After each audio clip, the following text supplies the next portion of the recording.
बिस्मिल्लाहिर्रहमानिर्रहीम। अस्सलाम वालेकुम। नाज़िर मलिक आपके साथ फैज़ की अदालत में, और ये शो आपके लिए ही डिज़ाइन किया गया है, ये शो आपके लिए हम लेकर आए हैं ताकि आपको कानून के हवाले से बहुत सारी आगाही हो सके। और यकीनन आपको हमारा शो बहुत पसंद आ रहा है। आपके फीडबैक से हमें पता चलता है, आपके सवालात से हमें पता चलता है, फीडबैक आप हमें देते हैं और जिसके ज़रिए हमें पता चलता है कि आपको किस कानून के हवाले से आप जानना चाहते हैं, कौन सा कानून आप जानना चाहते हैं, और हम आपको बनाना चाहते हैं मजबूत पाकिस्तानी। और आज जो हम शो लेकर आए हैं उसके बारे में थोड़ा सा मैं आपको बता दूं कि आज हम बात करेंगे क्रिमिनल प्रोसीजर कोड, और इसमें हम क्या क्या चीज़ें लेकर आए हैं वो भी हम आपको बता देते हैं कि bail and non eligible bail क्या होती है, इसके साथ ही कॉग्निजेबल ऑफेंस क्या होता है, और जुर्म अगर कोई देख ले तो उसके हवाले से क्या करना चाहिए, अगर कोई झूठा केस किसी पर करे और वो हार जाए तो उसके बाद क्या करना चाहिए, और थोड़ी बहुत आपको और हम बातें इसी हवाले से बताएंगे। हमारे साथ जो मेहमान मौजूद है, सबसे पहले तो मैं उनका तारुफ करवाऊंगी। हमारे साथ हैं बैरिस्टर फ़ारूक ज़िया शेख साहब, जो इन सब टॉपिक्स के हवाले से बात करेंगे। अस्सलाम वालेकुम जी। वालेकुम अस्सलाम। अच्छा, आज जो हम टॉपिक्स लेकर आए हैं, सबसे पहले तो उसी के हवाले से बात करेंगे, और थोड़ा सा हम ये जानना चाहेंगे कि आजकल जो क्राइम है उसका रेट क्या है, कैसे कितना क्राइम हो रहा है आजकल? बहुत ज़्यादा, और उसके जो रीज़न हैं वो ये कि अनएम्प्लॉयमेंट है, money is not rolling, and crime has gone up because of this. लोगों में 600-500 रुपए की आपको मार्केट में टीटी मिल जाती है किराए पे। You don't have to go and purchase it. आप टीटी पिस्तौल आप खरीदते नहीं हैं। तो इसके खिलाफ फिर कैसे कार्रवाई की जा सकती है? FIR। और कौन करेगा? पुलिस। नहीं, मतलब अगर कोई देखेगा या कहीं पर किसी को पता चलेगा कि ये जुर्म हो रहा है तो जाके वो शिकायत तो लगा सकता है ना, या वो नहीं लगाएगा तो और कौन लगाएगा? अभी तो हर एक के पास वीडियो है। जी जी, ठीक है ना। तो यही चीज़ हम जानना चाहते हैं। जो मेरा पहला सवाल है वो इसी के हवाले से कि अगर कोई जुर्म होता हुआ देख रहा है, किसी ने देखा है कि एक जगह पे टीटी मिल रही है, एक जगह पे क्राइम हो रहा है, तो उसको वो अगर नहीं रोक पा रहा या उसके खिलाफ शिकायत नहीं लगा रहा, क्या उस बंदे पर भी कोई केस लागू होता है, या वो भी मुजरिम कहलाता है जो खामोश हो जाता है सब जुर्म देखकर भी? बिल्कुल हो जाता है। You see he is equally responsible कि अगर वो खामोश, and he is also responsible है कि वो क्रिमिनल में ही शामिल हो जाएगा, क्राइम में ही शामिल हो जाएगा। यू सी हम सब पे लागू है, हम सब पे लागू है कि हम अपने वतन अजीज की रक्षा करें, हिफाजत करें। ठीक है ना। अगर हम वो नहीं करते, we are equally culprits. It is, तो हमारा वतन तो I am sorry to say will be highly jeopardised. बड़ी तकलीफ होगी हमारे मुल्क को। ठीक है ना कि जी हम जो है वो हमें हिफाजत करनी है।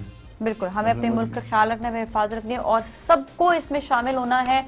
वो इस तरह से हम आपको इसीलिए बताते हैं अपने शो के हवाले से बहुत सारी बातें, ताकि आप जान सकें। अगर आपने कहीं पे क्राइम देखा है तो आपकी ये रिस्पॉन्सिबिलिटी हो जाती है कि आप जो है इसके हवाले से आप आगाही दें, पुलिस को फ़ौरन से आप कॉल करें, आगाही दें, आप उनको बताएं। जिस तरह अगर कोई दीवार टाप रहा है, आपने देखा कि कोई एक शख्स है वो दीवार टाप रहा है और किसी के दूसरे के घर में, और आपको शक है कि ये जो है ये ना कोई उनका फैमिली मेम्बर है ना जानने वाला है, और उसका हुलिया भी बता रहा है कि ये कोई मुजरिम है, तो उसका जो नेबर है उसकी जिम्मेदारी हो जाती है कि वो पुलिस को कॉल करे।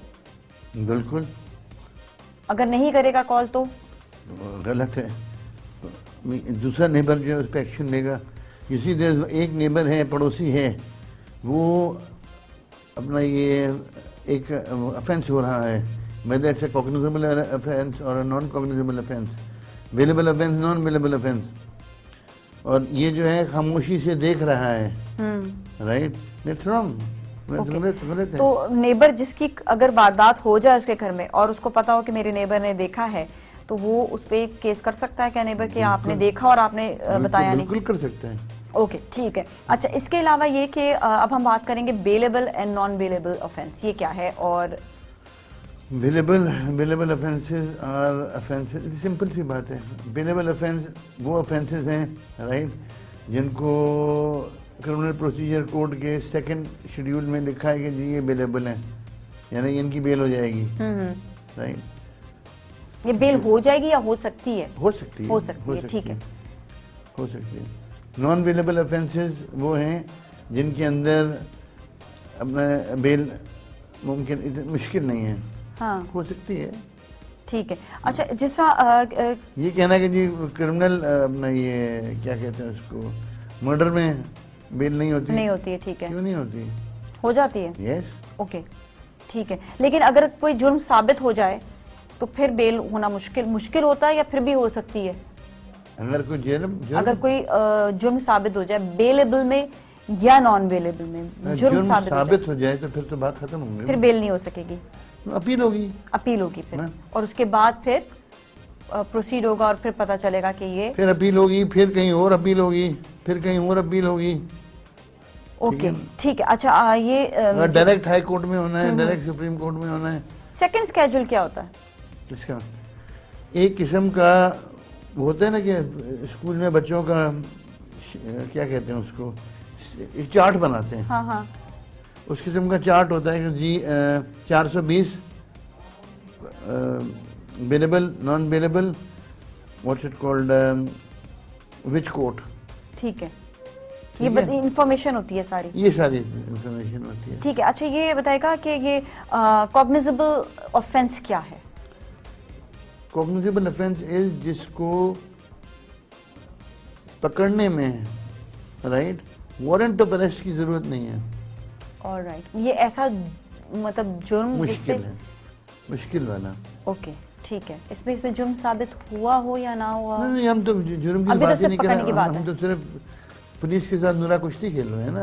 ठीक है, ओके, चलिए इस पर हम जरा बात करेंगे कि कॉग्निजेबल ऑफेंस में क्या क्या होता है, किस तरह से जो है इसमें पकड़ दकड़ हो सकती है और नहीं भी हो सकती है, ये सब जानेंगे एक ब्रेक के बाद।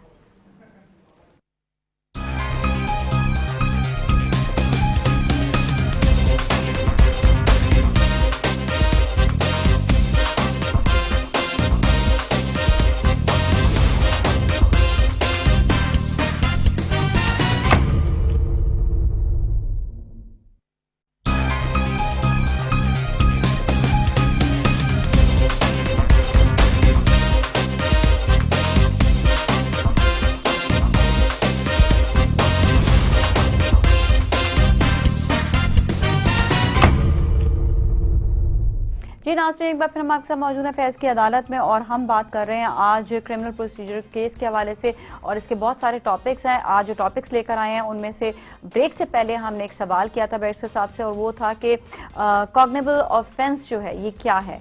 तो सर आप बताइएगा कॉग्निजेबल ऑफेंस जो है वो क्या है, और उसमें आपने बताया कि उसमें वारंट दरकार नहीं होता, तो वो कितना बड़ा जुर्म होता है जिसमें वारंट दरकार नहीं होता तो पुलिस डायरेक्ट उसको जाके पकड़ सकती है?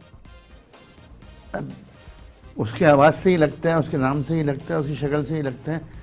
Cognizable offence is an offence in which you do not require a warrant, right. तो ऑफ कोर्स एग्जांपल के तौर पे कौन कौन से ऐसे जुर्म हो जाते हैं? Murder, rape, drugs, right. तो उसके लिए इस फिलहाल पकड़ने के लिए कोई सबूत की जरूरत नहीं होती? नहीं, सबूत की जरूरत तो होती है, नहीं, वो after the case. After the case मतलब ये कि जब तक उसे पकड़ेंगे नहीं, जब तक मतलब सिर्फ शक की बुनियाद पे पकड़ा जा सकता है। पकड़ा जा सकता है, लेकिन बेल भी हो सकती है। ठीक है, बेल भी हो सकती है। बेल किसी भी, लोग कहते हैं कि this is a case in which bail नहीं होगी, क्यों नहीं होगी भाई? सही है, ठीक है, ओके। अच्छा, इसी से ही रिलेटेड एक और सवाल भी है कि ये वाला जो बड़ा जुर्म होता है इसमें क्या जो है पकड़ने के बाद फौरी तौर से उसकी बेल हो सकती है शख्स की या नहीं, या उसको थोड़ा सा टाइम लगेगा बेल करवाने में? 5-6 दिन, हफ्ते में हो जाएगी, हो सकती है, ऑलराइट। अच्छा, एक नहीं भी हो सकती और नहीं भी हो सकती, नहीं भी हो सकती, काफी दिनों तक नहीं हो सकती। अगर सबूत मिल जाए, सबूत काहे का? उस बंदे के खिलाफ डिले हो जाएगा ना। ठीक है, डिले हो जाएगी। अच्छा, अगर ऐसा कोई जुर्म, जिस तरह कोई केस है और वो झूठा साबित हो गया, तो उस झूठे केस जिसके ऊपर साबित हुआ है, जिसने केस किया था, क्या उसके खिलाफ भी दोबारा से केस दायर हो सकता है कि इसने झूठा केस क्यों किया? यस, और इसकी सजा क्या है, जरा पूरी डिटेल में 7 बताइएगा। साल आप मेरे खिलाफ केस फाइल करें, राइट, और मैं चुप करके बैठा रहूं। 2, जिससे मैंने हमेशा कहा है कि एक, चले FIR कट गई, आप एक्विट हो गए, राइट, आप एक साथ, मतलब आप उसके बाद या उसके साथ ही आप एक केस फाइल करें फॉर डेफेमेशन। मैंने आपके खिलाफ गलत बात की है FIR में, आपने मेरे खिलाफ गलत बात की है FIR में, तो आप क्या चुप करके बैठ जाएंगे? ओके, तो उनके खिलाफ केस हो सकता है दोबारा से, क्या उसी तरह प्रोसीड होगी सारी चीजें? बिल्कुल होगी। स्टार्ट कैसे लेंगे, जरा पूरा प्रोसीजर बताइएगा इसका। फाइल एन FIR, ठीक है, उनके खिलाफ पहले FIR होगी। File an FIR, number 1। और नंबर 2, जिस कोर्ट में केस फाइल हुआ है उस केस के अंदर, आपको याद है अभी हमने आधा घंटा पहले कहा था 265K क्रिमिनल प्रोसीजर कोड का, कि जी एक केस के कोर्ट के अंदर कि जी after hearing the prosecution, after hearing the defence, after hearing the जजेस, if the court files, if the judge files that there is no what's it called remedy, which can not remedy is not the word, there is no what's it called reason for the defense to be kept in custody, court will reduce him. Okay, तो ये अगर case किया है जिसने, मतलब अगर तो उसके खिलाफ भी उनको सबूत वगैरह तो मिले होंगे, जिसका केस वो हार गया, तो वो उनके लिए मजीद सबूत की ज़रूरत पड़ेगी, या जो सबूत मौजूद है उन्हीं में ही उनका केस जो है वो चल जाएगा? चल भी जाएगा, अगर ज़्यादा लेके आएगा तो ज़्यादा बेहतर हो जाएगा। वाई, उसका केस है ना, he has to, जो झूठा साबित हो गया वो तो वैसे एविडेंस तो आ गए ना उसके खिलाफ, तो ठीक है, तो फिर वो मजीद एविडेंस की जरूरत नहीं पड़ेगी, या वही मैं कह रही हूँ कि मजीद एविडेंस की भी जरूरत पड़ सकती है। जिसने गलत काम किया था, जिसने जुर्म किया है, हाँ। वो अपने आप को एक तो क्या वो साबित कर सकेगा कि देखिए ना, ये इस तरह से होगा कि एक झूठा केस हुआ और वो केस हार गया है। अब जो केस हार गया है वो अपने आप को डिफेंड कैसे कर सकता है? मतलब उसको भी सबूत की दोबारा, क्योंकि वो तो ऑलरेडी हार गया है, सबूत तो सबसे बड़ा उसके लिए ये हो गया, हार गया। आप 1 स्टेप आगे जा रही हैं ना, उसकी FIR कटी, राइट, उसने आपके खिलाफ जुर्म लगाया, गिरफ्तार हुआ, उसकी FIR कटी, वो 1 स्टेप आगे गया। अब जब तक वो अपना डिफेंस पैदा नहीं करेगा तो बरी कैसे होगा? ओके, ही उसको लेकर आना, उसको कहीं ना कहीं से उसको भी तो अपने लिए लेकिन ये कि ऑलरेडी वो जुर्म साबित हो गया है कि वो गलत था, तो फिर वो कैसे लेकर आएगा अपने लिए सबूत? अगर जुर्म साबित हो गया है देन जाहिर है अपील में जाएगा। ओके, ठीक है। अच्छा, अब मजीद आगे ये बताइए। अपील में जाएगा या वेरियस अदर सेक्शंस हैं, राइट, वो उनको लगाएगा ताकि जी मुझे रिलीज किया जाए। अच्छा, कई ऐसे मुल्जिम होते हैं जो कोर्ट से भाग जाते हैं, और फिर उनके लिए क्या है? वो भाग जाते हैं, ये तो कोर्ट से कैसे भागे, तो उनको कोई पकड़ दकड़ होती है? मैडम, मैं आई विटनेस हूँ, हाँ, कि जी सिटी कोर्ट के 3rd फ्लोर है कि पता नहीं, हाँ 2nd 3rd फ्लोर है, फ्यू ईयर्स बैक की बात है जी, मैं केस के लिए खड़ा हुआ हूँ, राइट, और वहाँ से आदमी आया, भागो भागो, पकड़ो पकड़ो पकड़ो, भागा। उस जमाने में ग्रिल नहीं होती थी, और वो अपना ये छत से कूदा, छत क्या उधर से 4th फ्लोर 3rd फ्लोर से कूदा, और नीचे वो समझा कि जी मैं को सेटिंग करके आया हूँ। सेटिंग कौन करके आता है? 3rd फ्लोर से, और धड़ आके वो गाड़ी जमीन पे लगा, उससे पहले गाड़ी पे लगा, and then he died instantly. तो वो उसके खिलाफ जुर्म साबित हो चुका था या अभी सिर्फ वो केस चल रहा है? मेरा ख्याल है कि केस चल रहा होगा। मैंने ऊपर फौरन हम सब ने देखा कि यार ये हो क्या रहा है। अगर कोई भाग जाए, वैसे भी अगर जिस तरह कोई मुल्जिम है, उस पे केस चल रहा है और वो भाग जाए, तो उसके लिए अरेस्ट वारंट होता है? यस, भाग जाते हैं, अक्सर भाग जाते हैं, अक्सर आपस में 2-3 जो हैं, तो वो उनके लिए क्या कोई डबल उनके लिए सजा हो जाती है, या कि वो भागे किस तरह से जब वो मुल्जिम ऑलरेडी हैं और केस चल रहा है उनके ऊपर? यस, अगर वो मर्डर का केस चल रहा है, वो दोबारा उन्होंने कोशिश की लेकिन पकड़े गए, that's an attempt. Thank you so much, आपका बहुत बहुत शुक्रिया शो में तशरीफ लाने का। इसके साथ ही नाज़रीन आज के लिए इतना ही, और आप देखते रहें फैज़ नेटवर्क और सब्सक्राइब करें हमारा चैनल यूट्यूब पर। आप हमारा शो भी सब्सक्राइब करें फैज़ की अदालत, और देखते रहें आप हमारा शो ताकि आप आगाही हासिल कर सकें और हमें फीडबैक ज़रूर दीजिएगा। फीडबैक से हमें ये फ़ायदा होता है कि हम कौन सा टॉपिक आपके लिए लेकर और किस टॉपिक पे बात करें, ये हम जान सकते हैं आपके ज़रिए। इसके साथ ही नाज़िया मलिक और टीम को दीजिए इजाज़त। अल्लाह हाफ़िज़।